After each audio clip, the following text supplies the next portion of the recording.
សូមគោរពជំរាបសួរពុកម៉ែបងប្អូនលោកយាយលោកតាបងប្អូនប្រជាពលរដ្ឋកម្ពុជាទាំងអស់គ្នានៅរសៀលថ្ងៃទី21ខែតុលាឆ្នាំ2025នេះខ្ញុំមានដំណឹងពិសេសមួយទៀតហើយដើម្បីយកមកជម្រាបជូនដល់ពុកម៉ែបងប្អូនទាំងអស់គ្នាយើងដឹងហើយថានៅថ្ងៃទី26ខាងមុខនេះនឹងមានកិច្ចព្រមព្រៀងដ៏ពិសេសមួយគឺកិច្ចព្រមព្រៀងសន្តិភាពដែលក្នុងនោះក៏មានការចុះហត្ថលេខាធ្វើជាសាក្សីពីលោកប្រធានាធិបតីសហរដ្ឋអាមេរិក Donald Trump ផងដែរក៏ប៉ុន្តែនៅថ្ងៃនេះរដ្ឋមន្ត្រីក្រសួងការពារជាតិរបស់ប្រទេសសៀមបានចេញមកគម្រាមថាបើទោះបីជាកិច្ចព្រមព្រៀងសន្តិភាពដែលនឹងគ្រោងធ្វើនៅថ្ងៃទី26នោះរៀបចំដោយការផ្ដួចផ្ដើមគំនិតពីសហរដ្ឋអាមេរិកក៏ដោយក៏ប៉ុន្តែប្រសិនបើកិច្ចប្រជុំរវាងកម្ពុជាសៀមគឺកិច្ចប្រជុំ GBC និងកិច្ចប្រជុំ JBC មិនបានទទួលជោគជ័យនោះទេគឺសៀមមិនព្រមចុះហត្ថលេខាលើកិច្ចព្រមព្រៀងសន្តិភាពដែលនឹងត្រៀមធ្វើនៅថ្ងៃទី26នោះឡើយនៅថ្ងៃអង្គារទី21ខែតុលាឆ្នាំ2025នេះរដ្ឋមន្ត្រីការពារជាតិរបស់ប្រទេសសៀមបានចេញមកប្រកាសជាសាធារណៈថាប្រសិនបើកិច្ចប្រជុំគណៈកម្មការព្រំដែនទូទៅដែលយើងហៅកាត់ថា GBC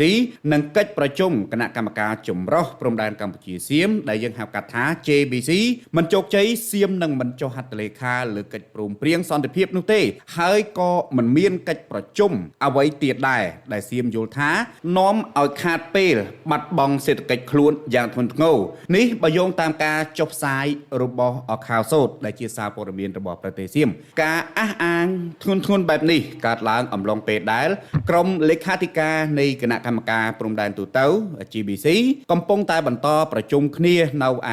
រាជធានីទីក្រុងកូឡាឡាំព័រប្រទេសម៉ាឡេស៊ីកិច្ចប្រជុំថ្នាក់លេខាធិការនេះចាប់ផ្ដើមតាំងពីថ្ងៃទី20ម៉ោងម្លេះហើយត្រូវបន្តរហូតដល់ថ្ងៃទី22តុលាឆ្នាំ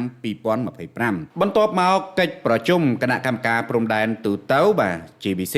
នឹងចាប់ផ្ដើមនៅថ្ងៃទី23តុលាឆ្នាំ2025នៅឯប្រទេសម៉ាឡេស៊ីដដែលចំណែកឯគណៈកម្មការចម្រុះ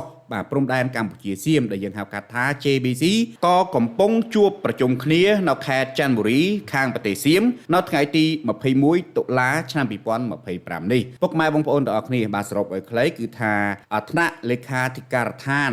របស់ GBC គឺប្រជុំនៅឯប្រទេសម៉ាឡេស៊ីបច្ចុប្បន្ននេះណាហ្នឹងហើយថ្ងៃនេះថ្ងៃទី21នេះគឺថា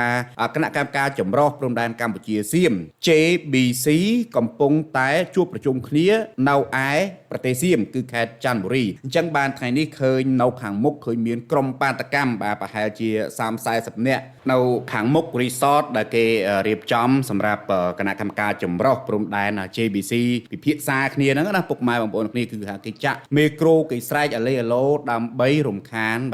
ការប្រជុំនោះសូមជម្រាបថាបើគ្មានអ្វីប្រែប្រួលកិច្ចប្រជុំឬក៏កិច្ចព្រមព្រៀងសន្តិភាពរវាងកម្ពុជាសៀមនឹងក្រុងធ្វើនឹងចុះហត្ថលេខាដោយនាយករដ្ឋមន្ត្រីទាំងពីរប្រទេសគឺកម្ពុជាយើងគឺសម្ដេចធិបតីហ៊ុនម៉ាណែតចំណែកខាងភាគីសៀមគឺលោកនាយករដ្ឋមន្ត្រីអនុทินឆាយវរៈគុលនៅក្នុងនោះក៏មានលោកប្រធានាធិបតីសហរដ្ឋអាមេរិក Donald Trump គាត់ក៏ចុះហត្ថលេខាក្នុងនាមជាសាក្សីក្នុងកិច្ចព្រមព្រៀងសន្តិភាពនោះដែរហើយលោកនាយករដ្ឋមន្ត្រីអាន់វ៉ាអ៊ីមប្រាហ៊ីមរបស់ប្រទេសម៉ាឡេស៊ីគាត់ក៏ចុះហត្ថលេខាក្នុងនាមជាសាក្សីផងដែរហើយសូមជម្រាបថាកិច្ចព្រមព្រៀងសន្តិភាពនេះគឺជាការផ្ដួចផ្ដើមគំនិតពីប្រធានាធិបតីសហរដ្ឋអាមេរិកលោក Donald Trump ដែលជាអ្នកផ្ដើមគំនិតនិងជំរុញបង្កើតឲ្យមានកិច្ចព្រមព្រៀងនេះឡើងអ្វីដែលភាគីសៀមចង់បាននឹងទាមទារដដែលតាមរយៈកិច្ចប្រជុំនានាជាមួយកម្ពុជាឬពេលខ្លះបានស្រែកទាមទារតាមរយៈបណ្ដាញសារព័ត៌មានគឺជាលក្ខខណ្ឌចំនួន4ចំណុចរួមមានសូមឲ្យកម្ពុជានឹងដកអាវុធធុនធ្ងន់និងបោសសម្អាតគ្រាប់មីនបង្ក្រាបការឆបោកតាមអនឡាញហើយជាចុងក្រោយគឺសៀមស្នើសូមឲ្យគ្រប់គ្រងតំបន់មួយចំនួនតាមព្រំដែនសរុបឲ្យខ្លីមកគឺមានភូមិព្រៃច័ន្ទនិងភូមិជោគជ័យនិងតំបន់មួយចំនួនទៀតដែលកន្លងមកសៀមធ្លាប់បានអាងថា17ចំណុចចាប់ពីខេត្តពោធិ៍សាត់រហូតដល់កោះកុងក៏គេធ្លាប់បានអះអាងថាជាតំបន់របស់គេដែរអញ្ចឹងត្រង់ចំណុចនេះសៀមគេបានស្នើសូមមកគ្រប់គ្រងតំបន់មួយចំនួនតាមព្រំដែនអាចនឹងមានចំណុចទាំងអស់នេះពាក្យថាកិច្ចប្រជុំGBC ឬក៏ JBC បរាជ័យទំនងជាសៀមចង់សម្ដៅថាខ្លួនមិនអាចទទួលជោគជ័យក្នុងការ ការទៀមទាទៅតាមលក្ខខណ្ឌទាំង4នោះពុកម៉ែបងប្អូនទាំងគ្នាខ្ញុំជម្រាបលក្ខខណ្ឌម្ដងទៀតដែលសៀមគេចង់ទៀមទាណាហើយគេថាលក្ខខណ្ឌទាំង4ហ្នឹងអត់បានទេកិច្ចប្រជុំសន្តិភាពដែលក្រុងនឹងធ្វើនៅថ្ងៃទី26បើទោះបីជាការផ្ដួចផ្ដើមគំនិតដោយលោក Donald Trump ក៏ដោយក៏គេអត់ចុះហត្ថលេខាដែរអញ្ចឹងខ្ញុំបញ្ជាក់មួយទៀតបាទកិច្ចព្រមព្រៀងឬក៏ចំណុច4សំខាន់ដែលសៀមគេចង់បានពីយើងណាលក្ខខណ្ឌទី1គឺថាសូមឲ្យកម្ពុជានឹងដកបាទសពាវុធចេញពីបណ្ដោយព្រំដែនដែលគេចោទថាយើងដាក់សពាវុធច្រើនណាស់កំភ្លើងតូចកំភ្លើងធំឯហ្នឹងគឺថាដកចេញពីបណ្ដោយព្រំដែនមួយទៀតកម្ពុជាត្រូវតែបោសសម្អាតគ្រាប់មីនគេចោទយើងតាំងពីដើមមកម្លេះថារឿងដាក់មីនថ្មីគេចោទយើងអញ្ចឹងគេឲ្យកម្ពុជាយើងបោសសម្អាតគ្រាប់មីនតាមបណ្ដោយព្រំដែនណាមួយទៀតគឺថាកម្ពុជាត្រូវតែបង្ក្រាបបាទឆបោកតាមអនឡាញដែលយើងតែងតែហៅថា online scam ហ្នឹងណាហើយចំណុចបាទចុងក្រោយហ្នឹងគឺសំខាន់មែនទែនគឺសៀមសុំគ្រប់គ្រងតំបន់មួយចំនួនតាមបណ្ដោយព្រំដែនគេថាប្រសិនបើកម្ពុជាមិនព្រមតាមលក្ខខណ្ឌទាំង4នោះទេគឺថាគេមិនចុះហត្ថលេខានៅថ្ងៃទី26នោះដាច់ខាតគេមើលឃើញថាលក្ខខណ្ឌទាំង4ដែលសៀមទាមទារនេះគឺជាលក្ខខណ្ឌខុសទំនងទី1ភាគីសៀមទេដែលបញ្ជូនកម្លាំងនិងសពាវុធធនធ្ងន់មកគៀកព្រំដែនហើយទី2កម្ពុជាបកស្រាយរួចហើយថាមានតែប្រឹងប្រែងដោះមីនសល់ពីសង្គ្រាមដើម្បីសុវត្ថិភាពប្រជាពលរដ្ឋស៊ីវិលហើយកម្ពុជាមិនដែលដាក់មីនថ្មីនោះទេចំណុចទី3កម្ពុជាកំពុងបាទប្រតិបត្តិការបង្ក្រាបបទល្មើសឆបោកតាមអនឡាញហើយតើបាទរាល់ថ្ងៃនេះពុកម៉ែបងប្អូនទាំងគ្នាអញ្ចឹង3ចំណុចនេះគឺកម្ពុជាបានធ្វើអស់ហើយបាទទី1ហ្នឹងគឺកម្ពុជាអត់បានដាក់គ្រាប់មីនទេគ្រាប់មីនថ្មីអត់បានដាក់ទេកម្ពុជាមានតែដោះគ្រាប់មីនដែលសល់ពីសង្គ្រាមនៅលើទឹកដីខ្មែរបាទគ្រាប់មីនថ្មីលើដីអ្នកឯងមានអ្នកឯងដាក់ឲ្យចោតមកកម្ពុជាព្រោះកម្ពុជាមិនដែលបាទដាក់មីនថ្មីនោះទេមានតែដោះអញ្ចឹងណាមានតែដោះមីនហើយចោះហេតុអ្វីបានសៀមចាំបាច់មកប្រាប់កម្ពុជាហើយសៀមខ្លួនឯងបានបង្ក្រាបបទល្មើសឆបោកតាមអនឡាញនោះដែរទេចំណុចដែលខ្ញុំបានជម្រាបជូនមិញគឺកម្ពុជាធ្វើអស់ហើយមិនបាច់មកប្រាប់ទេបាទពាក់ព័ន្ធនឹងរឿងអស់ហ្នឹង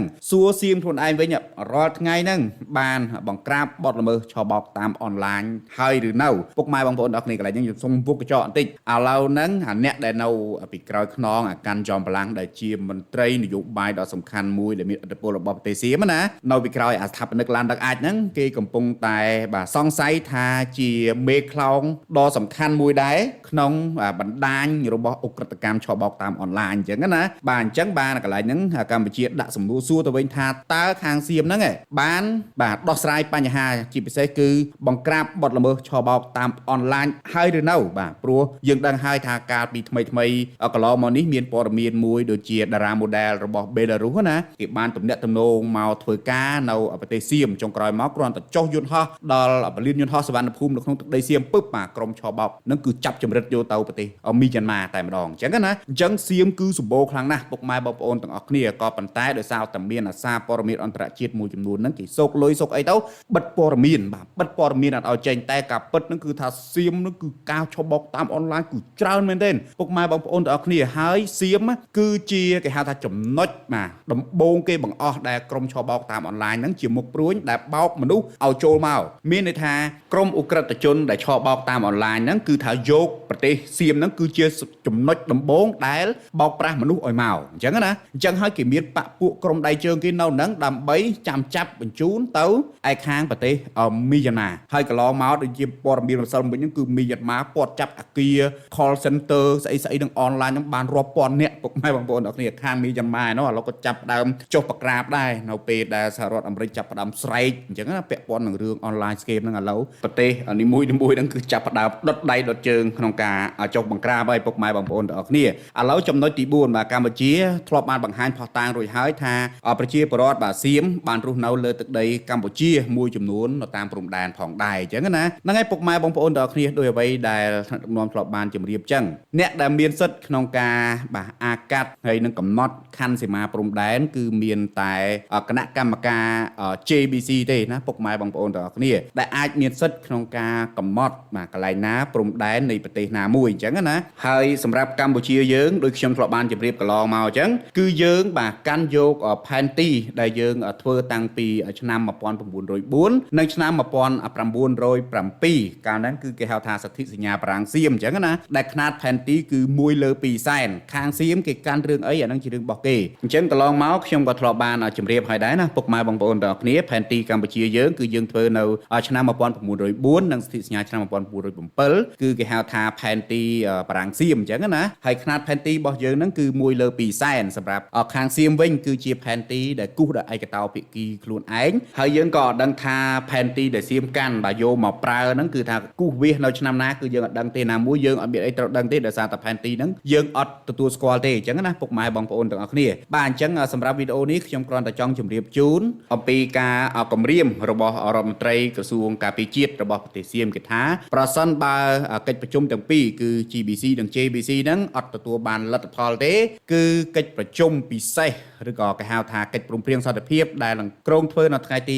26បានដល់សល់5ថ្ងៃទៀតថ្ងៃហ្នឹងថ្ងៃ21អញ្ចឹងថ្ងៃទី26នឹងដល់ហើយអញ្ចឹងសៀមគេថាប៉ះសិនបើកិច្ចប្រជុំទាំងពីរនេះมันទទួលបានជោគជ័យទេគឺគេនឹងមិនព្រមចុះហត្ថលេខាលើកិច្ចព្រមព្រៀងសន្តិភាពនោះទេអញ្ចឹងបានសំណួរសួរថាតើប្រទេសសៀមនិងប្រទេសកម្ពុជាអ្នកណាចង់បានសន្តិភាពកម្ពុជាចង់បានសន្តិភាពសៀមគឺគេអត់ចង់បានសន្តិភាពទេហើយហេតុដែលគេលើកឡើងថាកិច្ចប្រជុំទាំងពីរហ្នឹងដែលខ្ញុំបានជម្រាបមិញថាអត់ទទួលបានជោគជ័យគឺដោយសារតែកម្ពុជាមិនទទួលយកចំណុចឬក៏លក្ខខណ្ឌទាំង4ដែលគេសុំពីកម្ពុជាអញ្ចឹងណាលក្ខខណ្ឌទី1ហ្នឹងគឺថាឲ្យកម្ពុជាដកសពាវុធធនធ្ងន់ធនតូចអីចេញពីបណ្ដោយព្រំដែនទាំងអស់សរុបឲ្យខ្លីមកកន្លែងហ្នឹងគេចង់ឲ្យយើងដកទ័ពចេញតាមបណ្ដោយព្រំដែនអញ្ចឹងណាហើយមួយទៀតហ្នឹងគឺគេឲ្យកម្ពុជាយើងហ្នឹងចូលទៅដោះមីនឲ្យអស់គេចោទថាយើងហ្នឹងដាក់មីនថ្មីកម្ពុជាបាននិយាយដដែលបាទសូម្បីតែខាងអន្តរជាតិសួរនាំកម្ពុជាយ៉ាងណាក៏ដោយក៏កម្ពុជានៅតែប្រកាន់ជំហរថាក្របមីនដែលកម្ពុជាមានគឺជាក្របមីនចាស់ដែលសល់តាំងពីសម័យសង្គ្រាមពុកម៉ែបងប្អូនទាំងគ្នាហើយកម្ពុជាមានផែនការតែមួយគត់គឺដោះមីនអត់មានពេលណាទៅដាក់មីនទេហើយកម្ពុជាក៏អត់មានក្របមីនថ្មីដែរចំណុចនេះគឺកម្ពុជាប្រាប់ដដែលហើយមួយទៀតនឹងសៀមគេសុំគ្រប់គ្រងបាទកន្លែងមួយចំនួនអញ្ចឹងណាដែលគេអះអាងថាជាទឹកដីរបស់គេអញ្ចឹងទៅទឹកដីរបស់គេរមិចអ្នកឯងយកស្អីមកវាស់ថាឡើយនឹងទឹកដីរបស់អ្នកឯងណាបាទកម្ពុជាបានបញ្ជាក់ប្រាប់ហើយថាអាជ្ញាធរណាក៏អត់មានសិទ្ធិក្រៅពីគណៈកម្មការ JBC ដែរ JBC ទើបមានសិទ្ធិក្នុងការសម្រេចថាព្រំដែនរដ្ឋនីមួយៗបាទកម្ពុជានិងសៀមនឹងនៅចំណុចណាអញ្ចឹងសិទ្ធិក្នុងការសម្រេចគឺគណៈកម្មការបាទចម្រុះរបស់ JBC នឹងឯងដែលមានសិទ្ធិក្នុងការសម្រេចអញ្ចឹងអាជ្ញាធរណាក៏អត់មានសិទ្ធិដែរអញ្ចឹងណាហើយចំណុចមួយទៀតពាក់ព័ន្ធនឹងបញ្ហា online scam ដែលយើងហៅថាឆបោកតាមប្រព័ន្ធអ៊ីនធឺណិតហ្នឹងកម្ពុជាយើងធ្វើឲ្យរាល់ថ្ងៃដុតដៃដុតជើងមែនទេក្នុងការបង្ក្រាបបទល្មើសផ្សេងអញ្ចឹងណាយើងឃើញទាំងអស់គ្នាហើយខាងសៀមបានធ្វើនៅកន្លែងខ្មែរសួរវិញសៀមចង់កៀងដែរដូចអត់សូវឃើញហ្នឹងហើយពុកម៉ែបងប្អូនទាំងគ្នាហើយចំណុចមួយទៀតហ្នឹងគេចង់ឲ្យកម្ពុជាយើងហ្នឹងគឺថាដកខ្លួនឬប្រជាពលរដ្ឋហ្នឹងជំលះចេញពីតំបន់មួយចំនួនដែលគេអះអាងថាដីគេណាឧទាហរណ៍ដូចជាភូមិព្រៃច័ន្ទភូមិជោគជ័យអីជាដើមអញ្ចឹងទៅខ្ញុំឃើញសារព័ត៌មានមកខាងសៀមខ្លះគេថាអូឥឡូវអាជ្ញាធរសៀមហ្នឹងគេបានបកគលប្លង់ដីនៅភូមិព្រៃច័ន្ទភូមិជោគជ័យមួយចំនួនហ្នឹងទៅឲ្យជនជាតិសៀមបាទ2នាក់3នាក់យើងមិនបាច់ខ្វល់ទេពុកម៉ែបងប្អូនមិនបាច់តន់ឃ្យាទេព្រោះដូចខ្ញុំបានជម្រាបចឹងគ្មានអាជ្ញាធរណាមានសិទ្ធិសម្រេចបាទលើបញ្ហាព្រំដែនក្រៅពីគណៈកម្មការដែលយើងហៅកាត់ថា JBC ទេអញ្ចឹងណាអ្នកឯងឲ្យជារឿងរបស់អ្នកឯងសំខាន់កម្ពុជាមានទទួលស្គាល់ណារបៀបថាអ្នកឯងទៅលួចដីគេហើយលួចដីគេលួចខុសច្បាប់ហ្នឹងអ្នកឯងចង់ឲ្យប្លង់រឹងទៅជនជាតិអ្នកឯងក៏ឲ្យទៅបាទដល់ពេលចុងក្រោយហ្នឹងកន្លែងណាជារបស់កម្ពុជាគឺនៅតែបានកម្ពុជាវិញទេហើយបងប្អូនប្រជាពលរដ្ឋខ្មែរយើងមិនបាច់ទៅខ្វាយខ្វល់អីពេកទេណាថ្នាក់ដឹកនាំគឺលោកចេះដោះស្រាយហើយដោយអ្វីដែលសម្ដេចធិបតីលោកបានលើកឡើងកាលពីម្សិលមិញនៅក្នុងពិធីសម្ពោធព្រលានយន្តហោះអន្តរជាតិដៃជោសម្ដេចថាមានរឿងច្រើនណាស់ដែលសម្ដេចនឹងរៀបរាប់ឬបកស្រាយបញ្ជាក់ឲ្យប្រជាពលរដ្ឋដឹងប៉ុន្តែឥឡូវហ្នឹងហ្គេមកំពុងតែដំណើរការប្រាប់អត់ការទេចាំឲ្យស្ថានភាពចប់សពគ្រប់បាទស្ថានភាពវិលទៅរកបកដីភាពឡើងវិញសម្ដេចនឹង clear សម្ដេចនឹងរៀបរាប់អំពីយុទ្ធសាស្ត្រនិងផែនការដែលសម្ដេចបានធ្វើអញ្ចឹងណាអញ្ចឹងបងប្អូនប្រជាពលរដ្ឋយើងបាទចិត្តតិចណាពុកម៉ែបងប្អូនគ្នាបាទអញ្ចឹងសម្រាប់វីដេអូនេះមានប៉ុណ្្នឹងទេបើមានការលើលួសខ្វះខាតត្រង់ចំណុចណាមួយដោយអចេតនាក៏សូមខន្តីអធិស្ឋានហើយជាចុងក្រោយពុកម៉ែបងប្អូនបាទកុំភ្លេចចូលរួមបេក្ខការជំនាញសៀមទាំងអស់គ្នាបាទសូមអរគុណ